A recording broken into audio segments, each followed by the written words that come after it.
Welcome back to Wake Up Sierra Leone on AYV Television, live on Channel 33 on 101.7 on the radio and on Facebook at AYV Sierra Leone. You can share your thoughts and comments with us on our Facebook page. We're streaming live. Now we move on to another conversation here on the show. Customs officers in Burkina Faso last week confiscated cocaine worth more than $11.5 million, believed to have come from Sierra Leone. The 115 kilograms cocaine was intercepted on Thursday along the main road linking Burkina Faso's southwestern city of Bobo to the capital, Ouagadougou, hidden in a vehicle with a foreign number plate pretending to transport manioc flour. The vehicle, which was heading to Ghana, is reported to have loaded in Sierra Leone and drove through Guinea and Mali before crossing into Burkina Faso. The customs spokesman said all smugglers on board the vehicle escaped from the scene and no arrests have been made so far. Now, cocaine hauls have been increasingly common in West Africa, a region often used as a transit route for illegal drugs en route from South America to Europe. So this morning, to discuss this issue, we have in the studio Abdul Karim Will, who is the Public Relations Officer from the Office of National Security. We're expecting with us in the studio Rashid Doumbouya, who is the Executive Director for Legal Link, to help us along with the conversation. He's not yet here with us, but we'll start the conversation still with Abdul Karim. Good morning to you. Good morning, Antonia. Good morning, AYV, and good morning, Sierra Leone. Right. This information came as a shock to many Sierra Leoneans last week when it was, making rounds on social media and other different blogs. But, from the Office of National Security, because this is information we got from a different website, can you confirm that what we've said here is the fact? Indeed, what is making the rounds on social media, on the platform that you've just mentioned, is something that has also been brought to our attention via those mediums. Officially, we've not received any correspondence from our counterpart in Burkina Faso. However, because of the seriousness of this allegation, we have, through NCB Freetown Interpol, contacted our counterpart in Burkina Faso to see how we can help them with the investigations. Because like you've mentioned, you could see that the allegation is riddled with a lot of gaps. And even the routing of the vehicle are issues that we should be interested in investigating. We are not in any way underestimating the rumor. We are not underestimating the allegation. That's the reason we are working with our counterpart in Burkina Faso. However, even though we've sent in a correspondence officially to the head of Interpol to inform them about this information that has been made available to us, we've not heard from their end. For a vehicle to have been loaded in Sierra Leone and heading for Ghana, you have thought that an easy way to do so would be via Liberia and then on to Ghana. But from Guinea, Sierra Leone, Guinea, Mali, Burkina Faso, and on to Ghana, we want to ask what the motivation is. But even though the report has a lot of gaps in it, we are not in any way underestimating that one, because this sort of information has a tendency to dampen the efforts that we've been making over the period. Don't forget that because of our concern, because of our thinking that making Sierra Leone a no-safe zone for drug traffickers is a prerequisite for the maintenance of our integrity, for us being part of the global village in ensuring that we fight organized criminality. Because people who traffic drugs, who traffic narcotics, do not only do so for the funds out of it, but these funds could also be used to finance a whole lot of activities, including terrorism. So that's the reason that we are doing everything within our own powers to support our counterpart in Burkina Faso to ensure that we bring those perpetrators to book. We might be interested in what obtains with the vehicle. What are the details? Where in Sierra Leone was the vehicle loaded? Because you may want to ask, you may want to think that there is a possibility that the vehicle could actually have left the shores of Sierra Leone. But what has been indicated is that the vehicle has a foreign plate. Foreign plate as in a foreign Sierra Leonean plate in the thinking of the Burkinabes, or are we talking about a foreign plate that is foreign to Sierra Leone itself? So all of these things are what we are asking our colleagues to furnish us with the relevant information so that we could also in turn help them in investigation, because it's important for all of us. One will want to ask if the vehicle had escaped Sierra Leone, why was it not arrested in Guinea? Why was it not arrested in Mali? And what have you? Only for it to be arrested in Burkina Faso. Was the cocaine itself loaded in Sierra Leone? All of these questions. So at this point, because we're looking at probability. But looking at security at our border crossing points, we know how porous our borders are. So is there any way that, I know very recently there was a training organized for the transnational organized crime unit at the Sierra Leone Police. Yeah. How far have they gone, especially since this allegation, broke out on social media and even a very a mainstream media online? So how far have they gone in reaching out, like you just mentioned, going through Interpol to reach your counterpart in Burkina Faso? Yeah, that's a major channel that we should be communicating to them officially. It could be at individual level, say the head of Interpol speaking to his counterpart, but officially that's the channel, and that's what we've done. You mentioned training. Training is an integral component of border security management, because those people who are engaged in dubious activities are themselves trained, they are rogues, and they know all of the rubrics. So it only makes it easy for us if our officers at the borders are well trained, they know what to look for, they know how to look for issues. Indeed, the aspect of border porosity is one that is very, very critical to national security. It's one that is very much critical to border security and governance. Of course, in Sierra Leone, we have categories of crossing points. We have those that could be described as Class A crossing points, Class B, and Class C. The Class A crossing points are the ones that are manned 24/7. We have all of the security apparatus deployed in those crossing points. And because of the activities, the volume of traffic, both in terms of human and cargo traffic, we have much more concentration in those. For example, like we have the Freita International Airport, that's a Class A crossing point. We have all of the paraphernalia deployed in that. We also have Wataki at the Blue Border, where we have all of the security operatives deployed. And we have the Class B crossing points. On the land border, for Class A, we have Jendema, Gbalamoya, and just out of curiosity, it is very also possible, because there is an instance where it has been proven that some of the security personnel or operatives at these Class A crossing points are rogues.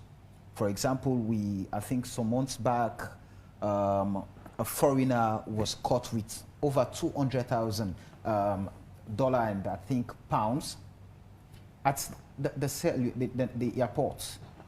He was being helped by one of the operatives there to go through. So all of these things, it is very evident that even those we think can do or should do the job are rogues. So how do you deal with those things? Sometimes, even in the best of efforts, you still have people that are hole punchers.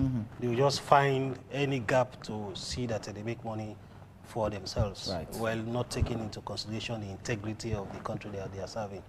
In those kinds of situations, the security sector is always very much prompt in ensuring that we bring those culprits to book, investigate them, and if the crimes they have committed are worthy of being sent to jail, being dismissed, we've done so on several occasions. So we are mindful of that. We're not in any way oblivious of that kind of happening across all of our borders. In fact, sometimes it is a belief, it is a thinking that large-scale smuggling activities only take place in unmanned crossing points. That's not the case at all. Sometimes it is even where people look that the rogues will come and they want to disguise their deals. But it only takes vigilance to be able to unearth these. That's why we mention aspect of training. So for us at the Class A border crossing point, we've upped our vigilance. We continue to do training, regular training, to ensure that we keep our officers well au fait with the operations at the border crossing point. Don't forget, in our current security paradigm, the current security outlook, we will not have just one agency taking in charge of border operations. That's why our approach has always been a multi-sectorial one, where we traditionally we know it is the role of the military to look outward. But be that as it may, we know that they cannot do all of it. So we have other players supporting the efforts. So at the Class A, Class B, or any other class of crossing point, we have cooperation with the partnership with the other institutions to ensure that whosoever has a role to play performs that and performs it within the ambit of the law. We have developed SOPs, and then we continue to engage our officers on the relevance of those SOPs in terms of the document that guide them in doing their activities. Now, how functional are these policies and even institutions set up? You talk about the transnational agencies, you have Interpol, etc. I mean, this news broke out on Thursday. It's now Monday, and you say you've still not heard from your counterparts in Burkina Faso. Yes, the document, the policies are very effective. That's the reason you see we talking about arrests being made at crossing points. These arrests are not done in vacuum. It's as a result of intelligence, a result of information. It's a result of the fact that we have operatives on those crossing points. Coming back to the situation in Burkina Faso, sadly, immediately we received that information, even without us receiving a formal kind of a correspondence from them, we were prompt in asking them. As recent as this morning, I was in engagement to the NCB, head of NCB Freetown, to follow up on what has obtained in relation to this situation. He told me that he continuously has sent in reminders, made personal calls to ensure that he gets a word from our counterpart in Burkina Faso. Because it's important that we're able to establish the veracity of this allegation, because it hinged on our integrity as a country. We take it very seriously, and we'll only continue to ensure that we press them. If it were a situation where, if it reaches that kind of a situation, if we are to go on to Burkina Faso, then we'll go on to Burkina Faso, we do not hear from them.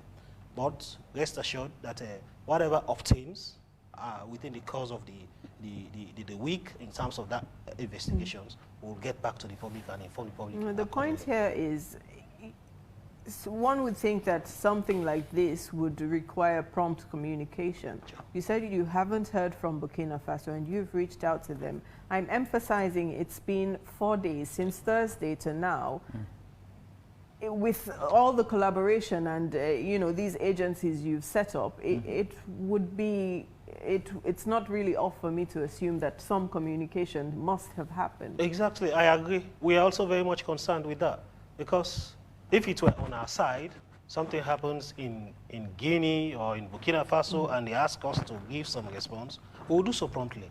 So it's our expectation that they should have done so. Well, I'm not holding any briefs for them, or maybe there are issues that they want to also to clarify before they get on to us. Because like we stated, you could see that there are a whole lot of distortions in that allegation. And for them now to come back to say, we are clear that this vehicle was loaded in Sierra Leone and that kind of a thing, it only will have to take some time for them to be able to establish so. Maybe that is what is holding them back. If that's not the case, it's just as a result of negligence, I think we'll continue to impress on the head of Interpol to reach out, if it will now have to be reaching out the head of Interpol International, so that they will now send a correspondent onto Burkina Faso to say, Sierra Leone as a country, the security sector is concerned that this is happening. Our name has been mentioned onto a very serious, dubious deal. We want to be involved in terms of providing the support for investigation, because all of the efforts, all of the structures that we've set up are against these kinds of practices. We have the CCOP operations at the Queen Elizabeth II Key. We have our operatives stationed at all of the border crossing points, be they Class A, Class B, or even Class C. Class C border crossing points are the ones that are not manned. But even though we do not man them by way of static provision of security, we do border patrols all of the time. For the Class B crossing point, because of the less level of concentration in terms of human and cargo traffic, we have a thin kind of officers deployed in those kinds of border crossing points. But across all of the length and breadth of Sierra Leone, if we are not physically present, we'll do joint security patrols. That could be done weekly, daily, or monthly as the situation will demand. So that's the situation. So what's pushed the security sector, even when you've not received official correspondence of the allegation, but you reached out, seeking clarification on how you can help in the investigation? Is it as a result of the nation's history with cocaine? Not at all. It's as a result of our integrity as a country. If my name is mentioned onto any dubious deal, the onus is upon me to be able to prove beyond reasonable doubt that I am not involved at all. So what we are doing in the first place is to help, to partner, to collaborate with Burkina Faso in establishing the truth. If we are able to now know that the vehicle has actually emanated from Sierra Leone onto all of the routing that I've mentioned, and if it actually came from Sierra Leone, we want to also know whether the cocaine that has been alleged to have been smuggled was actually loaded in Sierra Leone. So all of these, it's because we are concerned about the integrity of our nation. It only makes a lot of sense for any country to be concerned where your name has been mentioned onto something like this one. As a country, even though, yes, we've had incidents of cocaine and that kind of a thing, but we've made a lot of efforts in terms of even the laws, in terms of the seizure that we've made over time, in terms of the structures that we've set up. I just mentioned the establishment of the Sea Cooperation Project at the Queen Elizabeth II Key. That is deterring a lot of activities. And over the period, we've made enormous seizures of counterfeit goods, contrabands, including narcotics. It only tells you that these structures are relevant to be in place. And in spite of all of our efforts, we are not in any way expecting the rogues to stop, because for them it is their business, and us, it is our responsibility to bring them out. So whilst we expect that they want to continue, they should also be mindful that any attempt will be met with the stiffest of resistance. Quite recently, we arrested cocaines, kush, marijuana in the border crossing points, at the airports, at the seaports. Africa, Sierra Leone, is specific, is a transit point. Sometimes it's actually a point of destination where people bring in cocaine from Latin America using the transatlantic route onto Africa and then Sierra Leone, and then we now want to distribute this into the wider Europe. Sometimes it's actually bringing these commodities onto Sierra Leone as a point of consumption. What we are doing is to truncate all of that, to ensure that we know their modus operandi and find ways of stopping what they are doing. Because we think, like I mentioned, that the activities of people, especially that are engaged in the smuggling of drugs, are ones that do not only have financial motives at heart, they also have other motives that could be diabolical. That's the reason that we continue to partner with the local authorities. We continue to partner with the relevant authorities to ensure that we are all in sync with the enormity of these kinds of situations, to ensure that we bring in anybody or anywhere that is engaged in these kinds of activities. Because the funds that are accrued from those kinds of activities are in no way equivalent onto the damage that is being caused onto our youthful population, onto the integrity of our country. Right. Okay. As we're talking about, drug use, imports here in Sierra Leone, what's the current status when it comes to the fight against drug abuse here in the country? You mentioned instances where you've seized, either vehicles or, people transporting drugs. But what policies or even institutions have been set up to tackle this problem? So, as a national call, we have established the Transnational Organized Crime Unit. The Transnational Organized Crime Unit is an outfit of the security sector. It's a subcommittee of the National Security Council. So it has been given that prominence to ensure that they perform their functions effectively. It's a conglomeration of 17 agencies drawn from government institutions, which each agency having a role to play.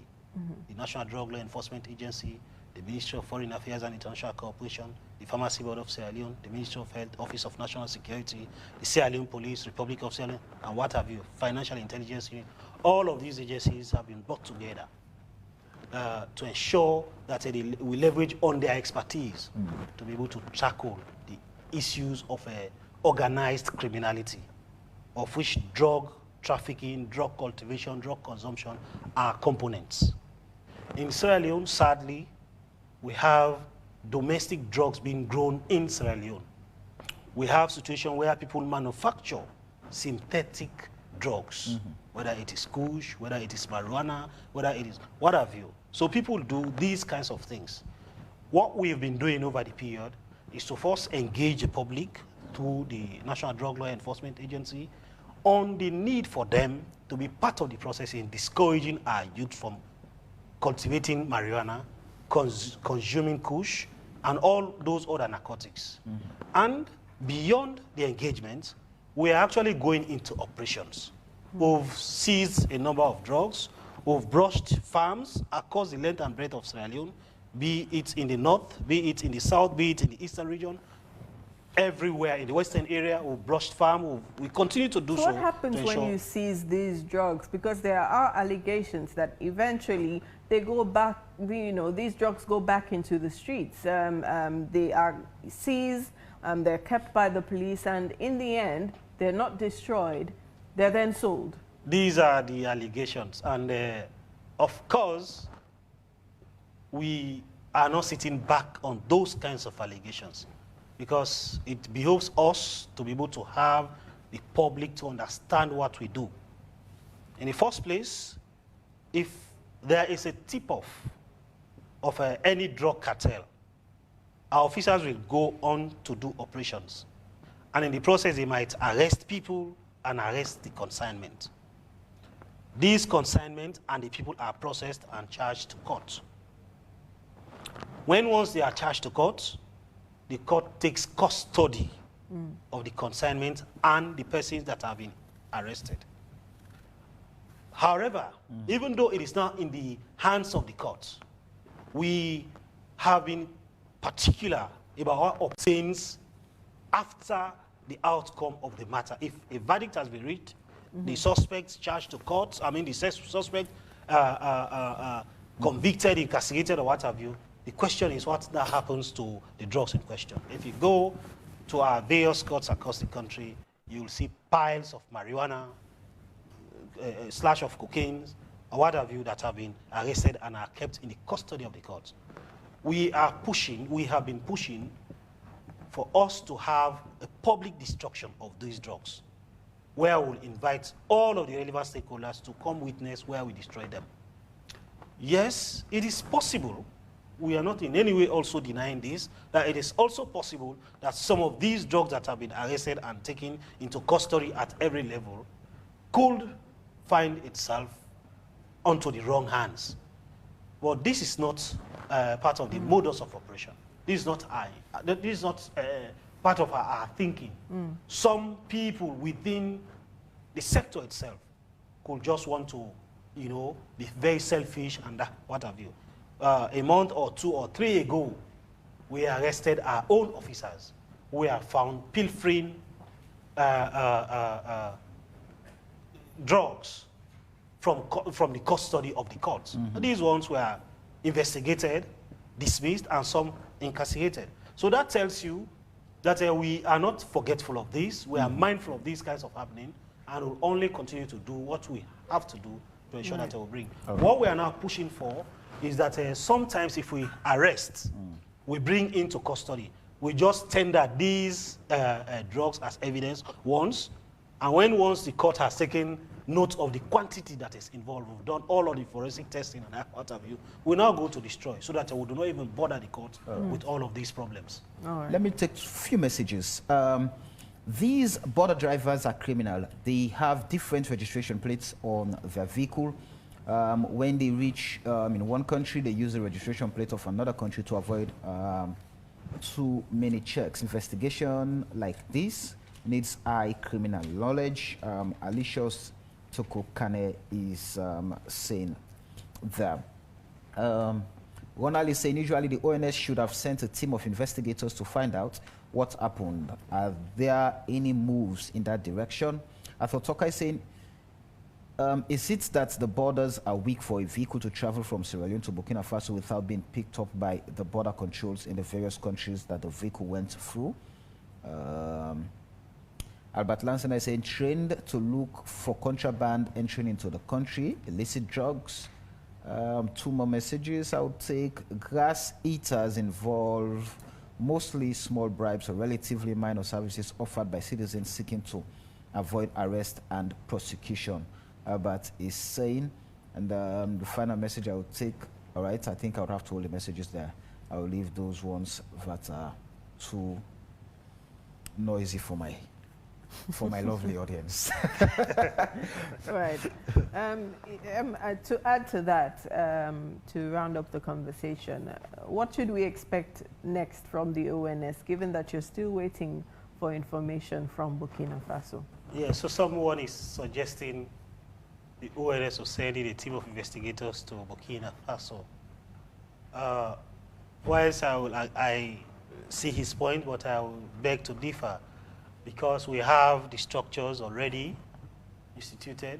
Interpol will be able to do so as long as we are now convinced that we now have to send in a team of investigators onto Burkina Faso. But first, what we need to do is to establish a kind of a communication between us and the Burkinabe authorities that are actually in the investigations. When once that is established, then if it reaches a point where we'll need to send in investigators onto Burkina Faso, then so be it. But that one will have to be officers from Interpol, because it is their responsibility. They have the technical expertise to be able to engage in these kinds of activities. And then we trust that they will be able to do a good job. They have done so before, and they will continue to do so. Somebody is also saying whether, well, he's raising a concern as to whether our borders are so porous that a vehicle could traverse Sierra Leone and go on to only to be arrested in Burkina Faso.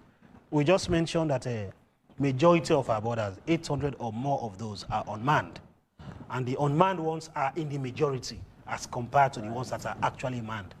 By the nature of our topography as a country, we will not be able to seal off our borders completely. In fact, the vogue is not about creating physical barriers.